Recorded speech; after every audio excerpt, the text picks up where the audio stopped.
திருப்பாவையில் punch dialogue.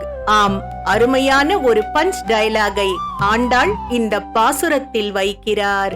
கடந்த பாசுரத்தில் கட்டிலில் நப்பின்னையின் மார்பில் தலை வைத்து ரொமான்டிக்காக உறங்குகிறான் கண்ணன் என்றவர். அப்படி ஒரு சுகமான தூக்கத்தில் அந்த ஒரு பாட்டுக்கே எழுந்துவிட்டால் நன்றாக இருக்குமா? ஆகவே இந்த பாடல் அவர்களை எழுப்பும் இரண்டாவது பாடல். இந்த பாடலில் அவர் கண்ணனின் வீரதீர பராக்கிரமத்தை சொல்லி ஆரம்பிக்கிறார். இதன் உள்குத்து என்ன தெரியுமா? இவ்வளவு வீரமுள்ள ஆள்நீ ஒரு பெண் மார்பில் சாய்ந்து உறங்கிக் கொண்டிருக்கிறாயே என உசுப்பிவிடத்தான்.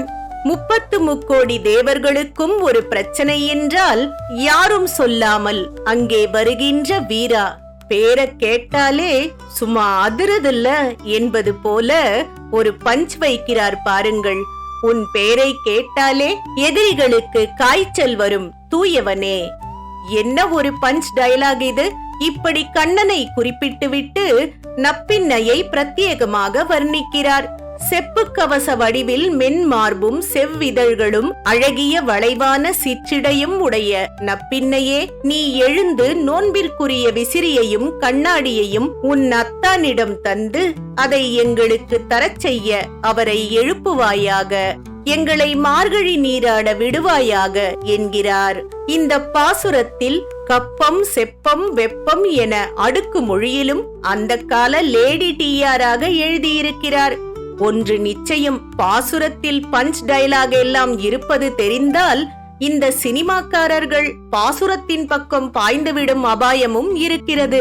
இருக்கட்டுமே, அப்படியாவது இவர்கள் இந்த அழகு தமிழ் பாசுரத்தில் ஆழ்ந்து போகட்டும். திருப்பாவை 20ஆம் நாள் பாடல்.